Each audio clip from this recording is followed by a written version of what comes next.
two drones like ghosts in the Nevada sky. A skilled pilot, John Cross, pronounced dead after a suspicious fire. His family, erased as if they never existed. A contract, shrouded in the secrecy of offshore banking. And finally, a data leak. A digital breadcrumb trail left in the darkest corners of the internet.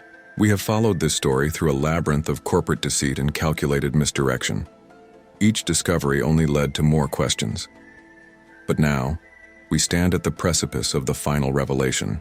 The final stage of our investigation will take us beyond the developers and contractors, beyond the burned-out home in Henderson and the dusty border crossing in Texas. We are about to pull back the final curtain. All evidence now points to the true masterminds, the architects of this entire operation, the ones who funded it, directed it, and watched from the shadows as their complex plan unfolded. This is the story of who they are and why they did it. Our journey into the heart of the operation begins with a single thread. A shell company registered in Delaware, a known haven for corporate anonymity. On the surface, it's just a name on a piece of paper, Axiom Vantage Solutions. But our journalists began to dig. Late nights were spent sifting through international business registries, cross-referencing directors and chasing phantom phone numbers. The Delaware entity, they discovered, was owned by a trust. A trust registered not in America, but in the Cayman Islands, a place where financial secrets are guarded like state treasures. But the chain didn't end there.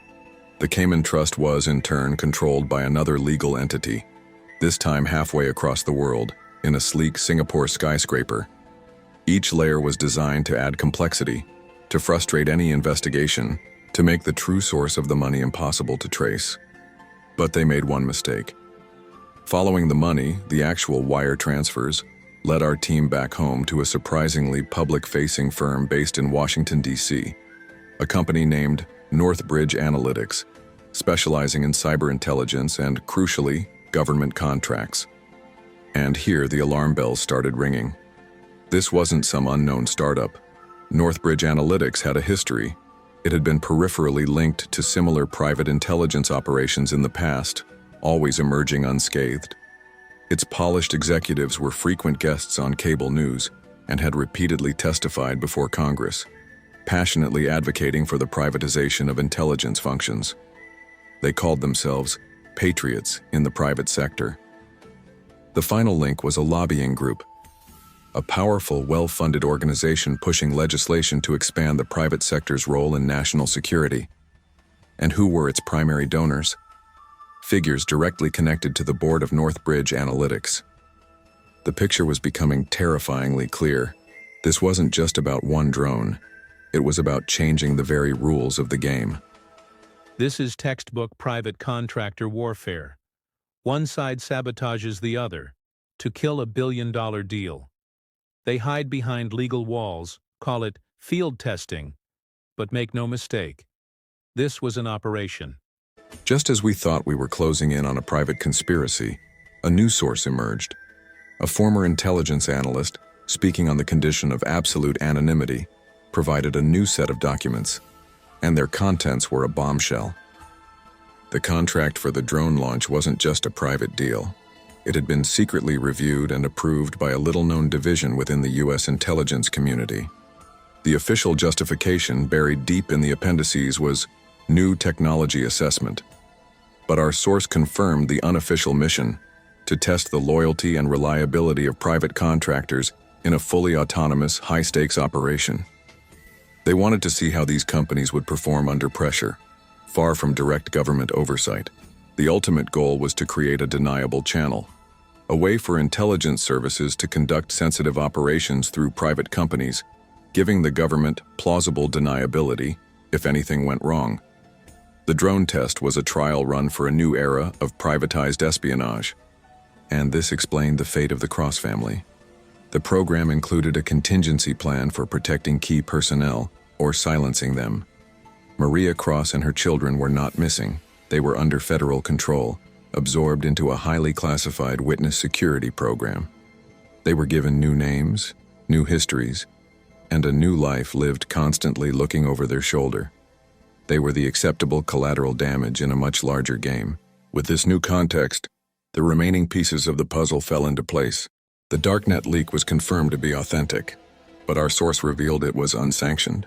The pilot, John Cross, wasn't a traitor. He was a whistleblower. From his cockpit, he saw the rot from the inside the hidden contracts. The second drone, the dangerous game being played, he passed the data to a trusted third party, a journalist, in a desperate attempt to expose the truth before it was too late. This reframes the fire at his home. Was it a cleanup operation by NorthBridge to silence him and destroy his personal records? Or was it a brutal act of intimidation by the rival group, meant to send a message? We may never know for sure. And the mirror drone? It was finally explained.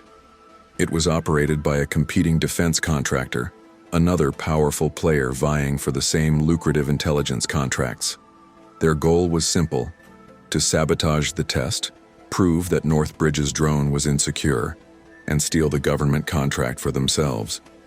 The two drones in the sky were a symptom of a hidden war fought between corporations for billion-dollar prizes. So who was the ultimate beneficiary? A shadow consortium of lobbyists and private intelligence executives. A group pushing to privatize America's spying operations, turning national security into a for-profit enterprise, free from public accountability. In the end, no official charges were ever filed. The key players retreated into the shadows. An internal investigation was classified. The complex web of shell corporations was quietly and efficiently dissolved, leaving almost no trace. To prosecute would mean exposing methods and assets the intelligence community refused to make public. The cover-up itself became a matter of national security. In the final analysis, the story of DRN-23 reveals a startling and disturbing picture. The two drones were not a test, but pawns in a vicious corporate war between private contractors. The pilot's family was not lost, but extracted and silenced under federal protection. The data leak was not an attack, but a desperate act of conscience from a man who knew too much. And behind it all were powerful private entities, working hand in glove with the intelligence community to create a new, deniable form of power. This was never just about a piece of technology. It was a power play. A live-fire demonstration of how the state's most sensitive functions could be outsourced, controlled and weaponized by for-profit companies. But this leaves us with one final chilling question that echoes long after the facts have settled. How many other operations like this are happening right now, hidden from public view, disguised as commercial contracts, technology tests, and corporate ventures? How much of our security is now in the hands of those who see it not as a duty, but as a business opportunity? The story of DRN-23 is over, but the era it represents is just beginning. Corporate espionage has long operated in the shadows, blurring the lines between business and state. What you've heard here, it's just the tip of the iceberg. There are dozens more that the public will never hear about.